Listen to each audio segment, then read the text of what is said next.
Good evening, everyone, and welcome to tonight's Leinster Rugby Roundup show, the Leinster Line, part of the THREEBOD Rugby Group. Tonight's show is brought to you in conjunction with Rugby Academy Ireland, a pioneering international rugby academy helping aspiring players enhance their rugby and lifestyle skills through practical training and a bespoke curriculum, equipping students with an excellent education and qualifications needed to begin a career in professional rugby. Now, each month on a Roundup show, we look at all aspects of rugby within and affecting the Irish province of Leinster, including grassroots, provincial, European, mixed ability, visually impaired, wheelchair, women's schools, and much more. On this month's show, we'll be looking at a variety of topics. We'll be looking ahead to the European and Six Nations matches towards the end of the show. We'll have resident historian Gerald Williamson on to discuss Longford Rugby Club. We'll be taking a quick look at the Leinster Academy and what's made it so successful. And most importantly, we'll have guest appearances from De La Salle Palmerstown, telling us all about the Vikings Mixed Ability Rugby team. I'm Conor BROOMFIELD. This is my co-host, Gerry Sweeney, and you're very welcome to tonight's show.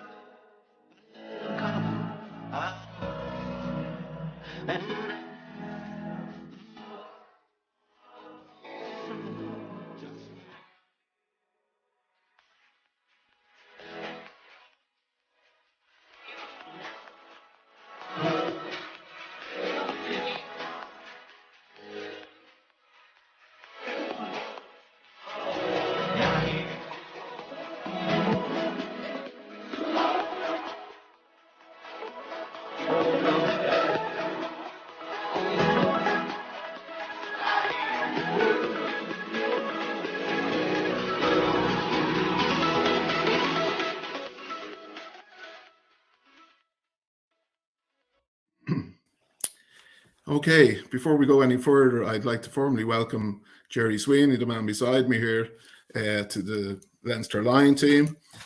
Gerry was on before as a guest, and he impressed the boss so much, he demanded he take a more central position. Gerry, you're very welcome. Nice to see you again. Do you want to tell everyone a bit about yourself and your involvement in rugby? Thanks a million for that fantastic introduction, Conor, and thanks for welcoming me onto the team as well. It's fantastic, and a very happy new year to everybody watching. Best wishes for 2022. So my name is Gerry Sweeney. I'm involved in Navan Rugby Club. I have been for a number of years. I'm the head coach of the Blue Dragons Inclusive Tag Rugby team, and I also coach the under-17 boys youth rugby team as well. Played a good bit of rugby with Navan over the years, mostly thirds rugby, I have to say. Was a second row. I ate my way into the front row, slimmed down into the second row, and I finished my career in the front row when I got fat again. But I'm a proud card-carrying member of the front row union. So thanks a million for having me on board. I'm delighted to be here. And that's nothing to be ashamed of. I don't think I've ever played anywhere bar front row myself, apart from packing down. It's the only place to play. There is no other position in a rugby pitch to be in other than the front row. There was one time to try packing me down in number 8 for an attack and scrum, but it didn't work very well. Gerry, we've so many things, despite the absence of rugby played by Leinster over the last month. We've a number of exciting things to talk about, and some very interesting topics, and mostly positive. So let's get the bad news out of the way first. Dan Levy, is he the unluckiest man in rugby?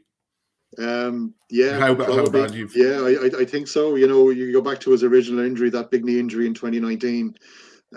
What was an 18-month layoff, and then to come back and play merely a handful of games for Leinster again and have another cartilage injury issue, and now this wrist injury issue as well. You know, the guy deserves a break. He really, really does. He's been very, very unfortunate.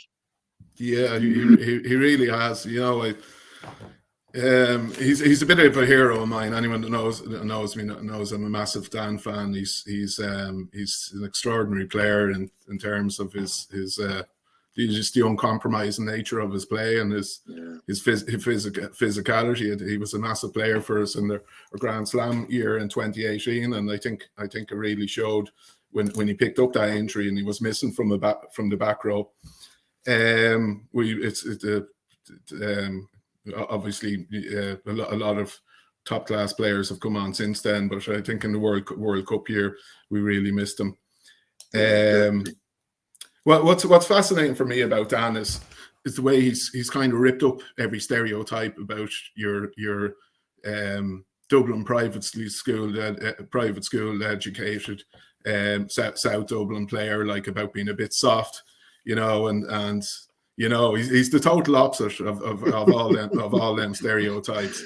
He's like as hard as nails, and I always said if he was a Munster man, they'd be building statues of him. So he's one of many players from St. Michael's that have come through over the last few years, and that kind of leads us on to the next topic. We're going to discuss the Leinster Academy, the envy of every other academy in Europe, possibly, and further. I was listening to a New Zealand podcast there recently, and they were speaking about it in the Leinster Academy in glowing terms and asking what they're doing that's so special. Now we're just going to take a look at the players here. That's our year one players. Now a couple of things before I go on to the second point. I just wanted to say it's an absolutely fantastic to see so many players from a club background now coming through the system. I think it's needed. I think we can't rely on the school system, and it's great. First of all, the players are coming from diverse backgrounds, and the whole province is being represented, and it takes a lot of the pressure off the school system to produce so many players. You have Temi Lasisi there in year one. We just had up. He came from he came through Lansdowne Club. The other thing is striking. If we just look at if we can get year two for a second, we see Marcus Hannon and Jamie Osborne from Club Rugby from Clane and Naas, two fantastic prospects. And year three, you have Brian Deeney and Martin Maloney from Wexford and Athy, respectively, all club players. Now, as great as it is about the club system producing so many players, we just can't ignore the contribution of one particular school, can we, Gerry? No, that's St. Michael's. No, definitely not. It's been exceptional and remarkable, really, the quality of talent that they've brought through the last couple of years and over the years as well, to be fair. Yeah, it really has. Like, looking back through their history as a school and as a rugby school is fascinating. They're a relatively young school. I think they started off as a primary school in the 40s. They only had their first Leaving Cert students in the mid 70s, I think. And as a rugby playing school, while they were good, they didn't really arrive to the top table until the 21st century. Their first senior cup was in 2007. Their first test player was actually Noel Reid in 2014. But look at what's happened since then.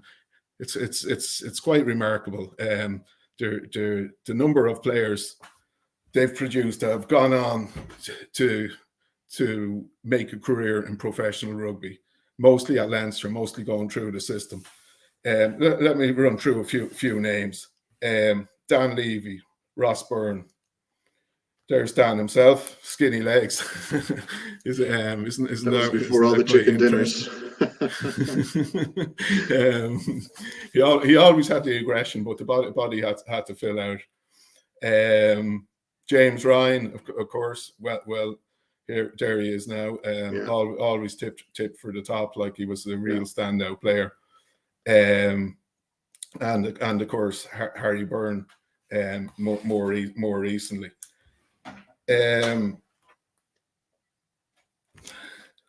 I make it currently 14 players, 14 senior players are playing with Leinster. They came out of St. Michael's College. Isn't that? And is it like it's extraordinary, absolutely extraordinary. It really, really is. There's obviously something in that chicken that Dan's been eating. That's for sure. You know, and like, what's the answer? What do you think? Is it? You know, I think the lazy answer would be that St. Michael's have loads of money. They're a private school who charge $6.5 grand a year. You could lever that against a lot of the private rugby schools. You know what I mean? That's my point. They train 5 days a week. You know, they've got top class coaches. There's a massive structure there. It's a semi-professional ethos. They want to get these guys through from A to Z and into a professional contract, an international test scene, wherever the case may be. Yeah, you could say that for a lot of them, but certainly whatever Michaels are doing, it's definitely whatever they're doing. That's why we can only really touch on the subject today, because it really deserves an in-depth discussion. And I've been digging around like to see has anyone treated Michaels as a case study and examined it on all metrics and tried to ascertain like just how it's become so phenomenally successful. Again this year, like the year one academy players, you've Jack Boyle, Lee Barron, Chris Cosgrave, Mark Hernan, and Rob Russell. 5 out of 7 year one academy players. Joe the boss man, Joe Shepherd, described St. Michael's as a de facto sub academy for Leinster Rugby. I think that's a good way of putting it. If not every player is making test level, they are producing players almost ready for professional rugby when they leave school. Like one interesting stat I saw was for 6 consecutive years the captain of the Ireland under-20 team was an ex-Michael's player. I think they had to bring in a rule. It's like a certain pub being banned from the Black and White Pub of the Year competition years ago. They had to bring in a rule where Michaels weren't allowed to keep the masses happy or rotated or something, you know. Yeah, exactly. Well, it's just remarkable, and that's something we I really want to go into more detail. A later opportunity. I think it nearly needs a show of its own. I think you're right, and I think the big thing with it as well, you know, they're bringing through all these players, and ultimately the good ones, the guys who really try and make that ultimate hop up. You know, where are we going to put them? You know, if you look at the amount of players that Leinster have used in the last couple of seasons, it's been absolutely phenomenal. And I know you talked about the envy around the world in rugby of that particular setup. I mean, that's probably the slight downside to it, is that this good talent comes through, but doesn't necessarily always make the hop up to the Great Blue. You know, they might necessarily be moved on somewhere else, but I think thankfully we're trying to get a little bit better at that in this country, of keeping that talent here and nurturing it and make it grow. You know, it's very interesting. Yeah, that's an interesting point. I'm a big believer myself that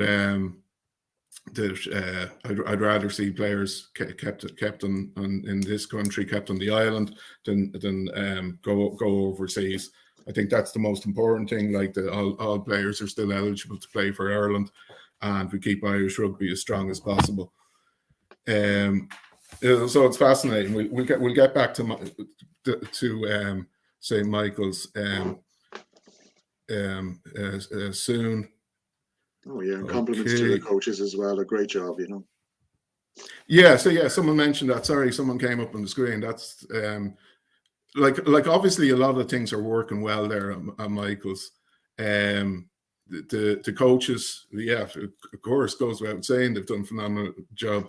Bernard Jackman actually coached the Michael's Senior Cup winning team in 2012, and they also had Mark McDermott there for a year, Greg McWilliams. They've gone on to coach Russia and USA respectively. So there's no shortage of investment there. But what I'd really like to do is connect with people behind the scenes there, connect with people that have been through as players, as coaches, and hear their story. Because there's get a little bit of an insight, absolutely. Yeah, to get some insights. That's the only way you really know what's going on. But that's certainly one we'd like to return to later. Moving on, Gerry, we're going to talk to our resident historian, Gerald Williamson. Gerald, great to see you again. You're welcome back. Thank you very much, Conor. Very pleasure to be back, and good to see you too, Gerry, fellow clubman. Gerry, happy New Year to you. How are you? And same to you too. I would like to tell you a little bit about the a synopsis, as I would call it, on Longford Rugby Club.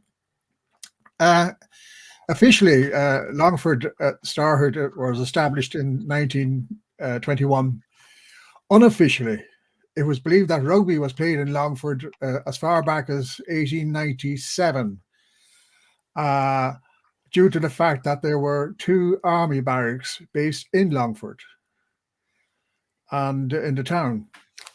Now, from the 1920s up to the 1960s, rugby was on a sort of a stop-go basis.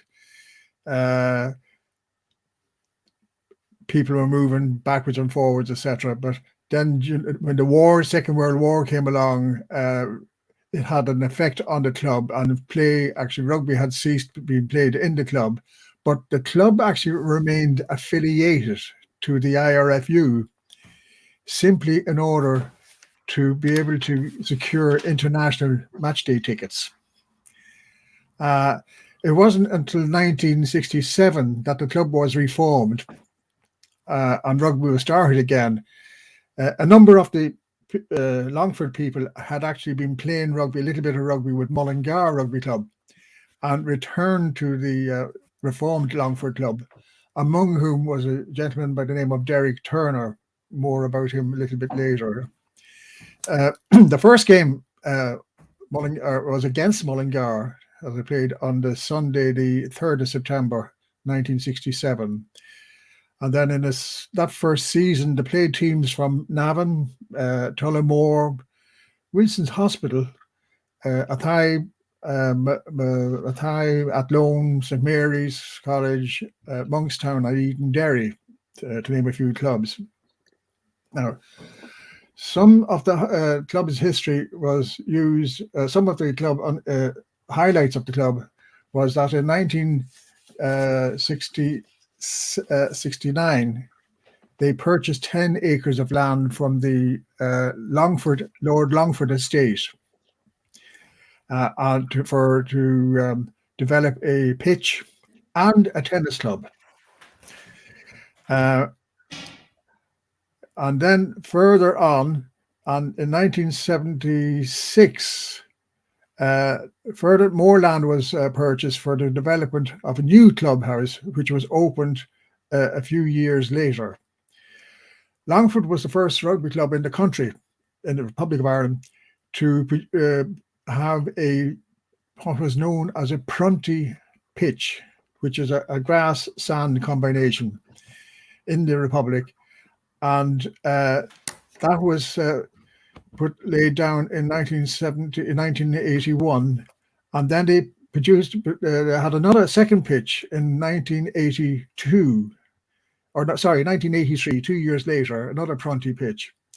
So it was an all-weather pitch, both pitches, and then around a number of years later, around 2000, they actually expanded again. They had a very good development team in the club, but they expanded again because of the growing population, rugby playing population. And they built a brand new clubhouse, which have developed into a well-known restaurant in it called the Sin Bin. You probably might have heard of it. And it has been proven very popular. Now, some of the achievements of the club are actually over the years. Actually, in 1975, they won the Midlands Seconds Cup in Leinster, and in 77, 78, they won the Thirds team Midlands League, and in 1983 they won the Leinster League, and in 1985 they won this Town's Seconds Cup for Leinster Town's Seconds Cup. And then in 2006, the club was promoted to Leinster League Division 2. Women's rugby actually was started in the club in 2007. Any well-known players or personalities attached to the club would be, in 1998, a Mel Dean was capped for the Ireland A team. He started his rugby in Longford. And then in 2001, there was a Dara Maguire was capped for the Ireland youths team. But it leads me on to one of the better known personalities actually from the club is a person by the name of Pat Fitzgerald. Now, Pat Fitzgerald has been a member of the Longford club for actually 50 years this year. He started with Longford in 1972, and had played with Longford all his life, and then got involved in the club. He has been a club president in 1983-85, and he was president of the Irish Rugby Football Union, the IRFU, in 2013. And he was the first president from a junior club to be elected president of the IRFU, because most of the presidents of the IRFU have come from senior rugby clubs. And Pat I had a chat with him about this, and he said that he had served on the IRFU marketing and commercial and marketing committee for 10 years. And before that, he had been involved on the Leinster executive in marketing. So he must have a good grasp of how to do marketing and selling of things. And he actually he was asked to go forward for the presidency of the IRFU because nobody else would take it on at the time. And then that leads me on to today in Longford. It has a brand new state-of-the-art clubhouse, restaurant, a new strength and conditioning room, referees room, two what is known as Prunty grass all-weather pitches, and also now they have a new 3G pitch. And all the pitches are all floodlit. They're all floodlit pitches. And the men's senior team, they actually play in the Leinster Division 1B, and the women's team actually play in the Leinster Women's Division 3. Now, that leads me on to a thing about Mr. Boots Award. Now, a lot of people might not know what the Mr. Boots Award is. It was an award that was started up in 1981 to honour those who have excelled in their work and contribution to junior club rugby, especially junior club rugby in clubs around Ireland. And it was introduced after the retirement of Willie John McBride, who played one of his last games of rugby was in 1980. He played against a match against Irish Rugby Club. And after the game, he presented his boots to Irish Rugby Club as a memento of the occasion. The IRFU then decided, right, that's a great idea. Why not have a Mr. Boots Award? So the Mr. Boots Award goes to people from various clubs. It's been in existence now since 1981, to people who have done exceptional work within their clubs and their community. And Pat Fitzgerald of Longford, he was the Mr. Boots for 2011. And a second player, that was Pat Fitzgerald, that's in the picture there on the right. And the second person who had received an award for the Mr. Boots Award is Derrick Turner. And Derrick Turner that was in 2020. He received the award of Mr. Boots Award for his exceptional work at Longford Rugby Club. He's known actually as Mr. Rugby in Longford. And he has been there since going right back to the late 70s, etc., involved in the club's history. And they have been a very innovative club because they, I forgot to mention that the actual club colours are black and white. And they have a committee called the Owl Blacks, the Owled Blacks.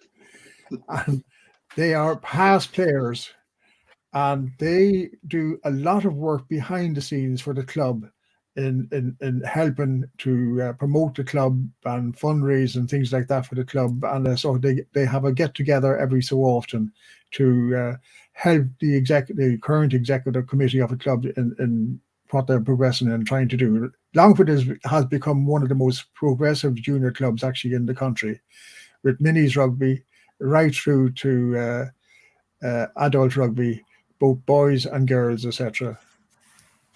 So that's what I would think. Yes, it's quite an interesting one about Pat Fitzgerald becoming IRFU president, coming from a junior club. The very first one. The very first one, and you mentioned it. And you mentioned that no one else wanted the job at the time. That's right. That's true. That is because the country was in a recession, and there might have been. I mean, like Pat actually, he has served now on the commercial and marketing committee of the IRFU for 10 years, and he was also a board member of the Aviva. Whether he still is or not, I'm not too sure. But he was one of the 3 nominees of the IRFU on the board membership of the Aviva Stadium as well. Yeah. And no doubt he was well qualified for the job, and he's. I know Pat from the 4 provinces supporters group I'm involved in, and he's a great guy to talk rugby with, and a gentleman.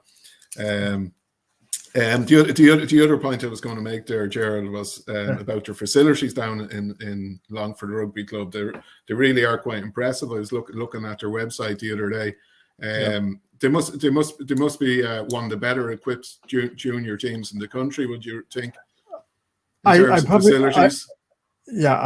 would be inclined to agree with you there, but I think the key more than anything else is actually in the developing and the marketing. And Pat, I think he's a trustee of Longford Rugby Club. Himself and Derrick Turner and a couple of other guys have been very astute in marketing the club and building up funds and being able to. They actually purchase land and have it sitting there for a bit and then develop the land until the funds build up. It's really and how you manage your finances in the club. And they have been instrumental in doing a lot of the good work that has taken place in Longford Rugby Club, with quite a number of other people behind them as well. No doubt. And well done to everyone at Longford Rugby Club.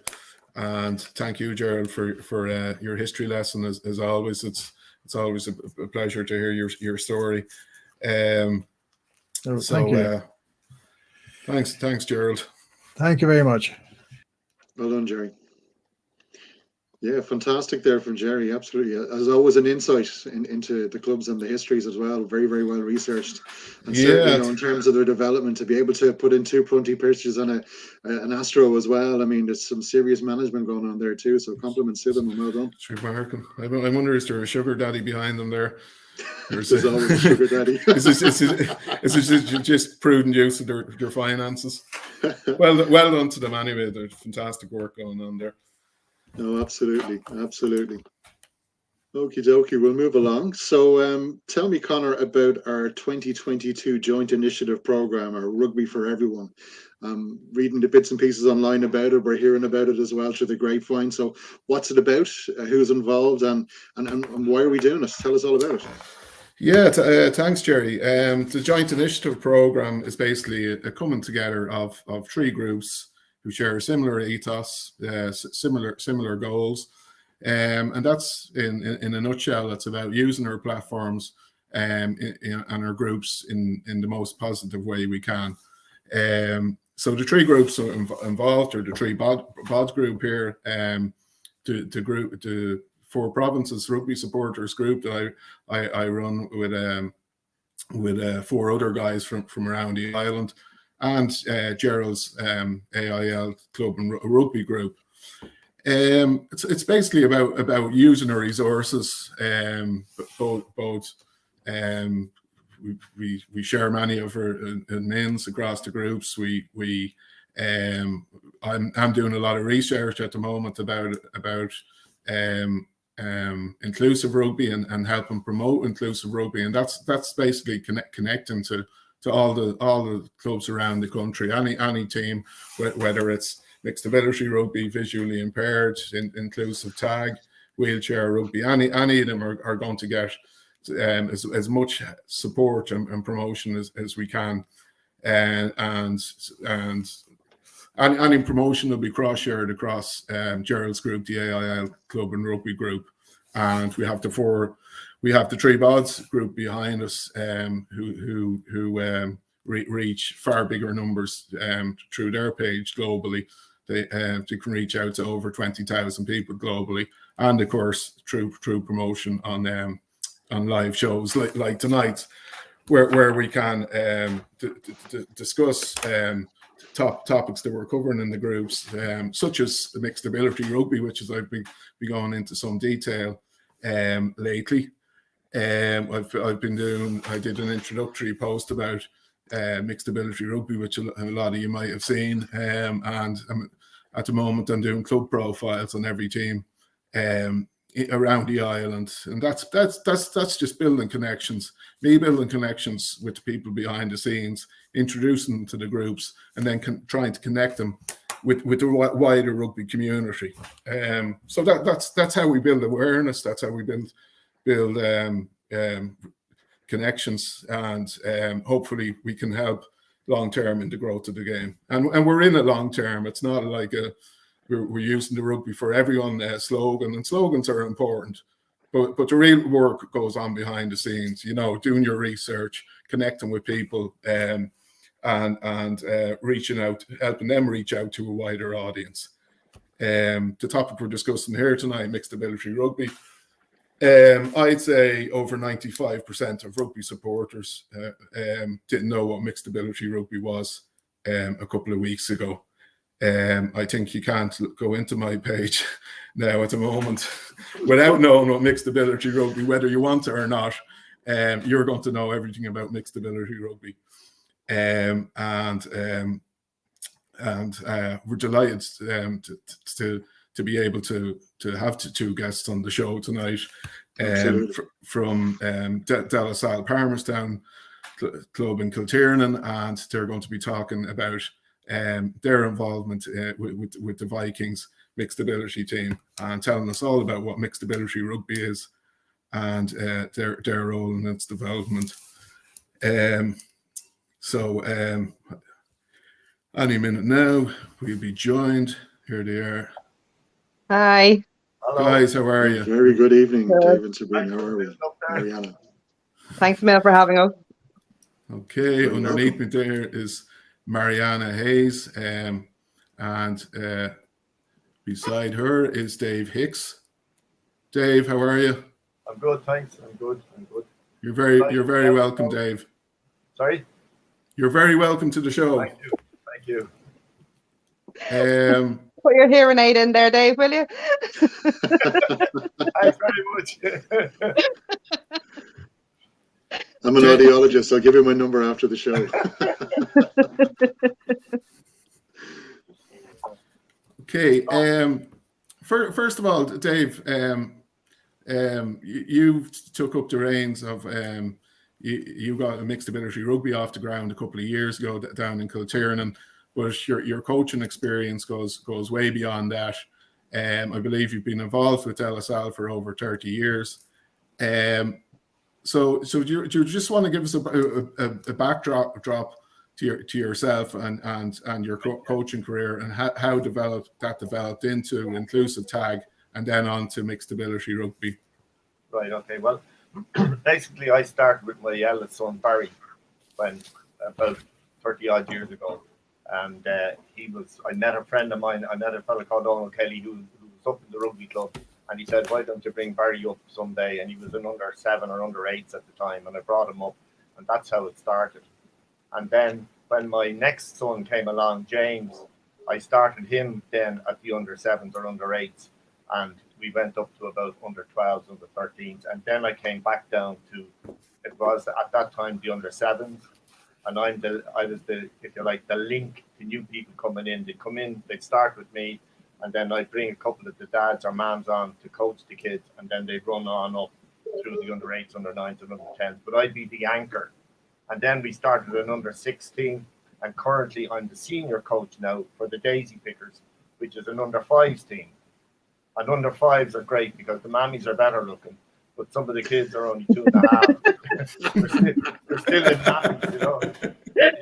You know the way you go on to a rugby team and you see a broken nose and a cauliflower ear, and that's just the mammies. You say, oh, dude, I'm on the wrong pitch here. So we started off then, and so I stay at the Daisy Pickers now, and I'd have, on a good Sunday now, I could have 40 under 5s, and it's like herding chickens, but it's great fun and they enjoy it.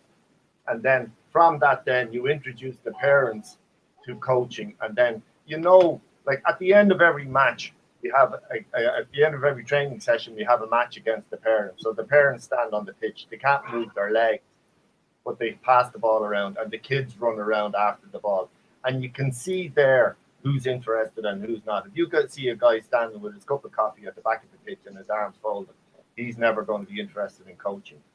But the guy who's flicking the ball across thinks he's Johnny Sexton. He's the guy that could say, listen, you come on and give me a hand, and then next year you just move them on up through the ranks. So about 10 years ago then, Norman O'Leary from Sea Point came up to the rugby club one Sunday morning.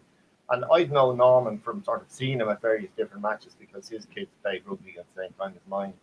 And he came into the bar and I was there, oh, hey, Norman, how's it going? Blah, blah, blah. He says, I want to set up a special needs team. Do you think DLSL would be interested? So I said, I don't know, I'm sure they would. Like, you know, it sounds like a good idea. I'll introduce you to the president of the club and introduce him to the president. The president thought it was a good idea and said, God, that's a great idea, Dave. Now, good luck with that, you know. That's how I started. And I had no experience with players with special needs. So I rang a friend of mine who plays with Barnhall, of our coaches in Barnhall, James Jones, who works with Chief Council. And I told James what I wanted to do, and he's a real rugby head. No problem, Dave, no problem, Dave. I sorted it out. I'll have 10 players up there next Sunday. And true to his word, he had 10 players up on the pitch. He came up himself. We had a bit of a run around. We didn't know what we were doing. Then the second week, it improved. And now we'd have about 24 registered registered special needs players, and they would play tag rugby, non-contact, and we play all sorts of games. Like, you know, it's really the opportunity for them to meet other players is very important, and obviously the fitness as well. But it's fun, and they love going away to play other matches. So, for instance, now we were down in Balbriggan recently, and the highlight of the trip going away was where we're going to get food. Now, unfortunately, because of COVID, we couldn't have the food, but the thought was there. But that's what they're interested in. They're interested in the social side of it as well. So then about 3 years ago, I got a message up at the rugby club that was a fellow called Lee Marr looking for me from Sunderswell about Mixed Ability Rugby. And while I knew a little bit about Mixed Ability Rugby, I didn't think it was a great idea. So, but sorry there, Dave. Yeah. Just a quick one, Dave, before we go any further. Could you explain to people, not quite in the know, just the differences between mixed ability rugby and inclusive tag, and just tell us what mixed ability is about and who it caters for. Mixed ability is players who have special needs and able-bodied players. So typically, you could have a coach, say, like on our team, for instance, at the moment, a lot of our players are coaches who have been players over the years, still want to be involved and come up on a Monday night for a training session and enjoy the session. But nobody wants to hurt anybody. Everybody wants to go to work the next day. So you have uncontested scrums, you have uncontested lineouts, you have rucks and mauls, the same as you would on any other pitch. But you know, if you've got a guy, Conor, the same size as yourself, he's not going to take out a player that perhaps has Down syndrome or something like that and put him into the middle of next week. There are procedures. You know, if a guy is not able to be tackled, he can go to ground, present the ball, and not be tackled. But anybody that's playing the game has to understand that. And if you get a guy who's, you know, all rough and tumble, you just send him off. Say, here, listen, this isn't where we're at. But we haven't come across a situation yet where somebody came onto the pitch that wanted to harm anybody else on the pitch. It's, you know, it's a fun game. And what it does for the kids is, and the players, and both, you know, able-bodied players and players who have a disability, it just brings them together as a team. And that's what's important. Their social inclusion is what's important. And they enjoy the game, they enjoy the fun, they enjoy the fitness, and it works from there, you know. But when I got the phone call, I said to the guy behind the bar, Gerry at the time, I said, Gerry, I said, there's no way we're going to have a mixed ability team. Like, it doesn't make sense. So when I rang Liam Mark to tell him that I wasn't going down, it turned out that I knew Liam from a previous life when we were both in the tourism business together. And when I heard his voice, he said, are you Liam from Stella, from Sheila's? Yeah, oh, jeez, Dave, how's it going? So then, because of who he was, I said we'd go down and have a look. And myself and James Jones from Barnhall drove down to Cork one Friday evening for their training session. And all the way down, we said, this is not going to work, and these are the reasons why. And all the way back, we said, God, that was fantastic. It was really great. Couldn't believe it. And how it just all gelled together. And then we started, you know, we got approval then from the IRFU to set up a trial team in Dublin. I think we're the only one team in Dublin. There's lads in the north doing it for ages. Sunday Well have been really trailblazers. They've been doing it for about 6 or 7 years. And we've had our own little festival in Dublin where we brought Ballincollig, Sundays Well, Malone, ourselves, all got together. And when we had that first session in Dublin, we were sort of scratching around trying to get players to come in. And we went to some of the other players in the club and said, listen, will you join us for the day? And then there was various different matches through the day. And the lads were saying, like, guys who played rugby all their lives, you know, would now be in their 40s, come over to me and said, Dave, that was the best rugby game I've ever been involved in. It's the most fun, the most enjoyable, and it's just great. There was a real rugby atmosphere to it, without it being stupid. Where, you know, you guys, like, you know, trying to kill one another. So have I said enough? That's brilliant, Dave. Just to take you up on something you said there, you had concerns when you were starting mixed ability rugby about how this would work, and you probably had some safety concerns. To deal with something a number of people have asked me, I'm going to put it to you that some parents may be naturally skeptical about their son playing mixed ability rugby if they have additional needs. What's your message to these parents, and how would you address this skepticism? Firstly, Conor, it's men and women play rugby with us. I think there's our photograph there now. I can't see any of the players on it. There'll be any girls on it there at the moment. But it is mixed ability, and it's male and female. And like Paul O'Connell's not going to come out and run over one of their players. It's not that type of rugby. You need to see it to understand it. Unfortunately, both special needs rugby and mixed ability rugby, people who don't know anything about the game don't have the opportunity to even think about it, to understand it. When they hear the name, the game, oh, rugby, no, it doesn't suit my child. They need to give it a chance and have a look at it. A lot of the people who are in the rugby fraternity, if you like, who would go to Lansdowne on the odd occasion, there's at the mini section at the half time, you might see a mixed ability team or special needs teams playing rugby. And that does promote the game among the clubs, and you get people coming back to us then saying, oh, we thought that was great. But there are about 33 clubs, I think, in the Leinster area now with special needs teams. And I'm at the moment, I think there's only one mixed ability team in Dublin. But I hope that will grow. Yeah. But not there isn't enough players for every club to have a mixed ability team. But every club can support mixed ability by perhaps hosting a bit of a festival someday, inviting the 2 or 3 teams together to have a bit of a blitz on their pitch and showcase it within their own club. That people can do that if they want to. I think that's very possible. Absolutely, and I think it'll only grow from now. We'll talk about IMARCH, the Mixed Ability Rugby World Cup, a little later. But if we could bring you in there, Mariana, you're an administrator. Your husband is coach of the Vikings team. What do you see as the main benefits of playing mixed ability rugby for the people involved, both in terms of fitness and in terms of social development? In terms of fitness, it's probably great that you see the guys that are back out on the pitch that probably weren't doing it anymore. Like Dave said, we had coaches there, we had people who kind of hung up their boots and said, right, I'm just not going to do this anymore. It's just too much. I can't commit to the leagues, the matches. And when they came back to this, which was kind of more like laid back rugby, they enjoyed themselves. So same with the special needs, the guys that came from the Eagles, they wanted that bit more. They wanted to go that bit much further, than just doing the tag rugby. And they got involved in it and they love it. Like they're flying, they're really, really good.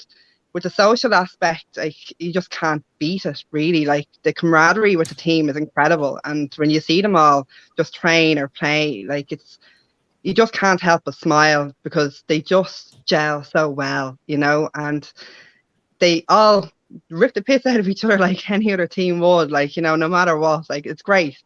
I really I couldn't promote it enough, like the work that Dave has done to bring this up to our club is just incredible. Like to have this available at our club is incredible, and the work that everybody does is incredible. Like, so if everyone else outside could see this, I think it would be more available in other clubs. And like Dave said, we need other clubs to get involved together because we don't have enough people around for every club to have a mixed ability team.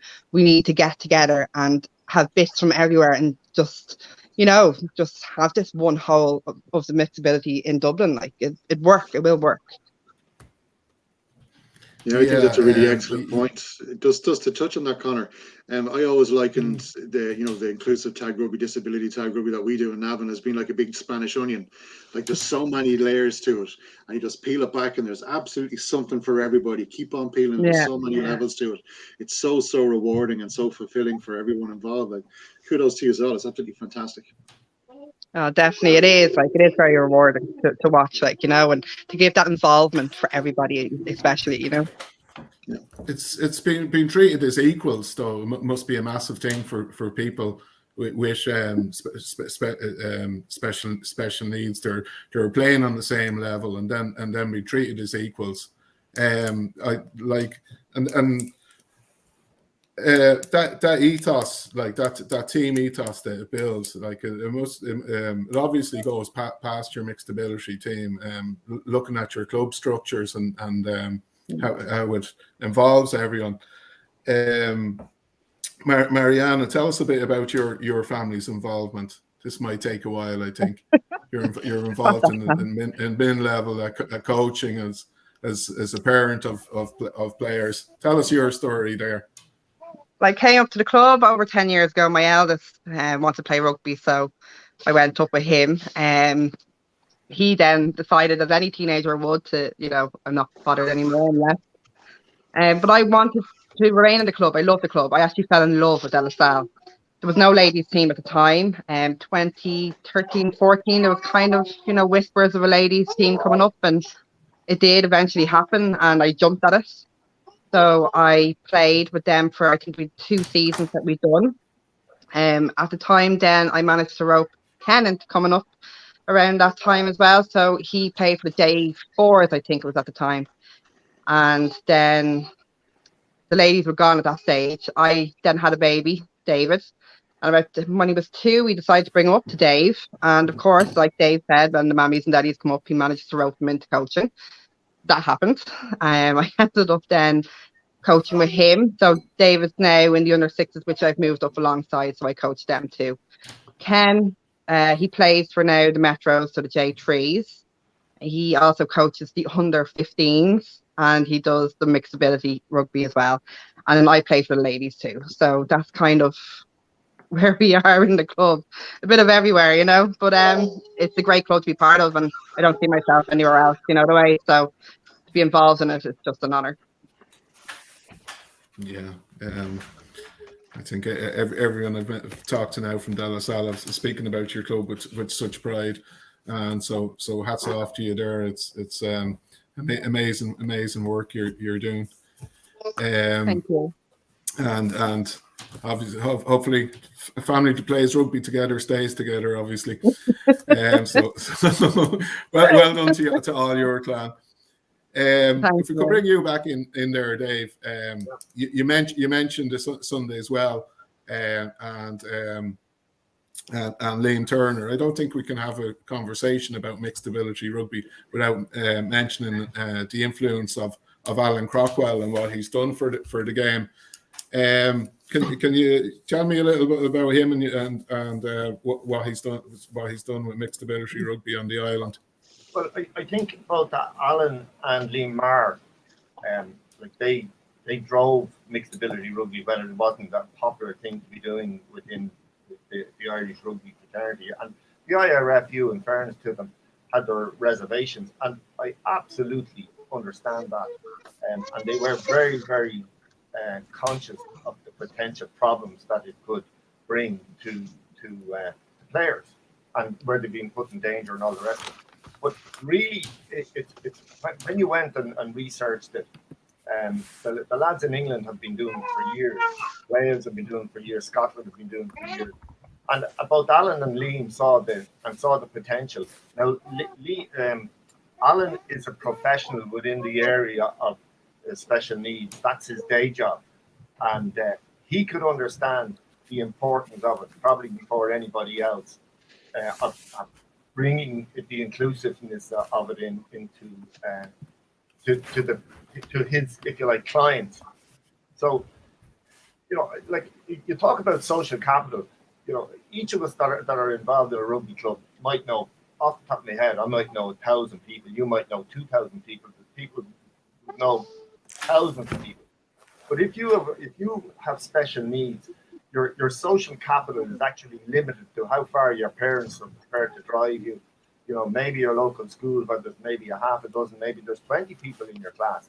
So typically somebody with special needs, their social capital might be only 100.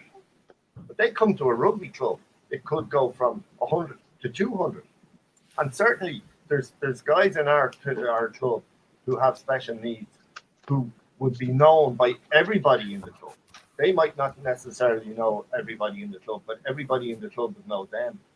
And when you bring in, we would have a game on a Sunday, a training session on a Sunday. We would invite other teams within the club to come and play against us occasionally. And somebody who has never been involved or never met or never came across somebody with special needs, it can be a bit daunting.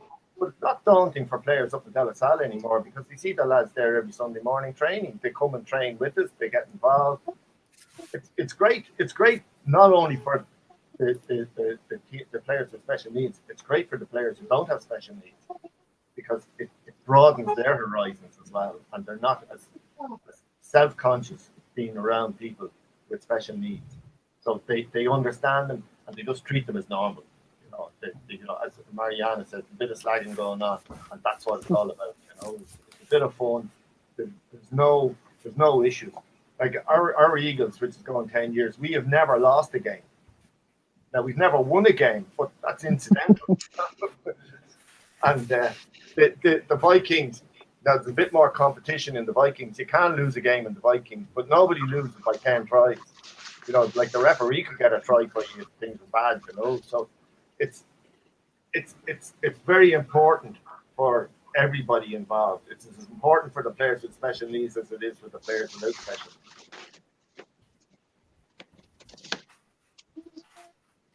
You know, right there, Conor. All good. Just fixing a technical issue. No, that my main taking from that there, Dave, is that a couple of things. Firstly, you mentioned that it's beneficial for people without special needs as it is for people with special needs. So I think there might be a perception among some people that the more able-bodied people are just there as facilitators, which isn't the case, is it? And no. Yeah, no. If you got, you know, somebody with 20 years experience and he's standing beside somebody who has Down syndrome, you know, your man will say, you know, you're stand back a bit, stand by, you know, run with the ball, don't run with the ball, you know, go to ground. Like there would be a sort of an element of coaching. Now, the reason you get that is because a lot of our players are actually coaches themselves, and they're experienced players. So you wouldn't want somebody to be offside, so you keep them on side. But sure, listen, you see that in the under 18s in ordinary matches, people are standing offside. So it just there is an element of support, but that's all it is. It's, you know, everybody's on the team. We're here to win. We're here to play, and we're here to enjoy ourselves. I think it's absolutely fantastic. Absolutely fantastic. No, it's good, and it is mixed. Like you get girls playing on the teams as well with our lads, and that's not a problem either. And tell me this: I know we're looking ahead to June. I think it is the IMART, the International Mixed Ability Rugby Tournament, that's coming along. I know it's been delayed because of the pandemic. It's great that it's finally going to happen. You want to just tell us a little bit about that as well? Well, that's the World Cup of Mixed Ability Rugby, and it is coming up in Cork now. We're hoping to have a team like Alan and myself. We're talking about it there today, but I think there are 80 matches over the 3 days of the 4 days, and it's a showcase for mixed ability rugby for the world. And there's teams coming from all over the place, all over the world, and fair dues to the lads in Cork. They have really put their backs into this, and unfortunately, it didn't happen last year, and they had to postpone it.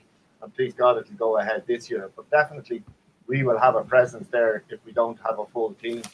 It's a week, and I know some of the lads that have day jobs can't afford to take a week off to go and play rugby.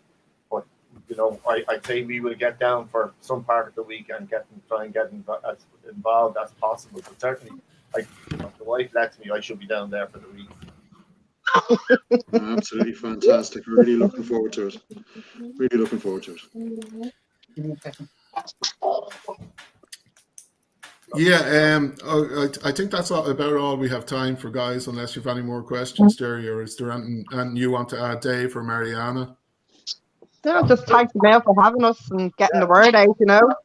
And if there's any international players or ex-international players who'd like to be ambassadors for the Vikings, we'd love to talk to them. Like there are, that's a fantastic idea. Yeah. That's an absolutely brilliant idea. We'll put the word out tomorrow, and it makes such a difference to the players themselves when they have, you know. Absolutely, to have one of their heroes there. That's brilliant. I see Rory Best is involved with the Panthers, in inclusive tag team, and he's connected to the Barbarians up there as well, the Banbridge Barbarians. So that's a brilliant idea, and hopefully players will get on board with every inclusive team on the island. So we definitely be 100% behind that. Guys, it's been absolutely fantastic chatting to both of you individually and having you on the show. Going forward, through our groups, through my group and through the AIL group, we'll give you every support we can, both in keeping up to date with everything that's going on, your matches, and preparing for the big tournament in June. And any way we can to help awareness and grow the rugby community, we're behind you. Through the THREEBOD group, we hope to have you on again later in the year. And there won't be a rugby supporter in Ireland that won't know about mixed ability rugby and what it's about if we're doing our job properly. Mariana, you're a legend. Thank you, Andy. Do you agree? Of course, You agree, Dave?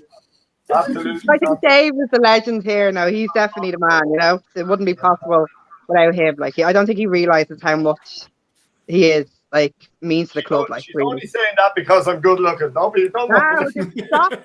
Ken can hear you. No, I'd say the IRFU inclusion officer was ringing your praises there as well. Like I was looking up information on you, Dave, and I got to quote that you're a truly outstanding individual. In fairness to the IRFU, they have given us great support. You know, like Dave McKay is the new inclusion officer. Anne-Marie Hughes has given us great support. Stephen Gore is fantastic. Jonathan Sharkey, they're all fantastic in Leinster as well. Like, they've given us huge support, and that's very much appreciated. And often, you know, it sort of happens, and you wonder, like, you know, do they realise the importance of what they're doing for us? And, you know, I hope they do, and it is very important because they've built it up from 3 clubs starting off, Greystone, Seapoint, and ourselves, to now having 33 clubs. There's young David, called after me, I hope. You say hi? So safe. Okey-dokey. Right. Okay, guys, it's been absolutely. He's the image me, isn't No, stop saying that. You'll have to censor you, Dave. Thanks a million, guys. Thanks a million. If you're like this on your first appearance, God knows what you'd be talking about when you get to know us better. Could be show within a show. it? Thank you so much, guys. Guys, welcome. We'll talk it's soon. been brilliant. Thank you. Oh, brilliant. Brilliant. Okey-dokey. Fantastic. Can't look forward to having them on again. That Dave guy sounds like a character. Absolutely. I can't believe how quickly time has gone. Oh, God. Ladies and gents, this is the Leinster Line, our monthly Leinster Rugby Roundup show, brought to you in conjunction with Rugby Academy Ireland, a pioneering international rugby academy that helps aspiring players enhance their rugby and lifestyle skills through practical training and a bespoke curriculum, equipping students with an excellent education and the qualifications needed to begin a career in professional rugby. And I'm Gerry Sweeney, and I'm going to go back to my co-host Conor BROOMFIELD, and before we're finished, we're going to have a quick chat about the EPCR games that are coming up. We've got Leinster and Montpell on Saturday with a 1 p.m. kickoff, and the following week on the 22nd, who we got then? Bath. 22nd. Bath. Okay. Bath. All right. So let's Yeah, talk we're about away Leinster to and Bath. Montpell. Let's see where we're at. Home to Montpellier, away to Bath. How do you see them going, Gerry? Hard to say. Leinster at home to a French team. We don't have to go to France. That's probably one advantage. A couple of the boys haven't played much rugby, which is another thing too. So that's something that we could probably talk all night about. Maybe we won't. But yeah, we will see. Yeah, I don't know. You'd like to think that Leinster are strong enough to do it. They have the depth in the squad. Yeah. I'd say Leinster. How about you? Yeah. I'm thinking two wins here. I think it has to be 2 wins anyway. But home Leinster against anyone, I'd always back them. Montpellier have had their COVID issues as well, and then the following week, Bath won their first match in was it their first match of the year, or first match since the start of their season. They bet Worcester, scraped past Worcester, so they're in reg order. And it was pretty much one by traffic the last time you played them, wasn't it? Yeah, it was a messy match. They got very scrappy. Like Leinster had it wrapped up very quickly. Yeah. Speaking of wrapping up, I think it's time we did something similar, because Nathan will start abusing us through the chat. Thank you everyone who's viewed tonight's show. Huge thanks to Dave and Mariana who came on. Thanks to Nathan for directing and producing the show tonight. And we can't go anywhere, of course, without mentioning a special project that the THREEBOD group is involved with at the moment, supporting a school in the UK called Tettenhall Wood School. The link is going to come up now for something you can do to help them. They're a school who specialises in supporting autistic children, and they're up for a Global Podcast Award. They've had some global rugby sporting and inspirational leaders on their podcast. They're one of our organisations in a joint initiative programme with the THREEBOD group, and we'll be featuring a lot more of them. For now, they need our support as they're in the last 8 of the Global Sports Podcast Award. So go to that link that's coming across your screen there. It'll take 30 seconds to register. You can register again on another email and another and so on if you really want to help them, and give them your vote. And more importantly, listen to your podcast. They're absolutely brilliant. They've had sports people across various fields. A couple of rugby ones I listened to was Will Greenwood, and Clive Woodward's one is about to drop in the next few days. So they're top class, these guys. Okay, really running out of time. Thanks again to Rugby Academy Ireland for supporting our show tonight, and continued support with the THREEBOD group. We'll see everyone next month. Go to our social media platforms on Instagram, on Facebook, on YouTube, and on Twitter. Like, follow, and share, please. Spread the word. Gerry, thanks as always for your company. It's been a pleasure to co-host the show with you tonight. Thank you. Thank you very much. Good luck to all your guys down in Avon, all your Blue Dragons. Hope you're back on the pitch soon. Back out on Sunday. Oh, great stuff. Okay, that's a wrap. Thank you all, guys, and good night from everyone on the Leinster Line show.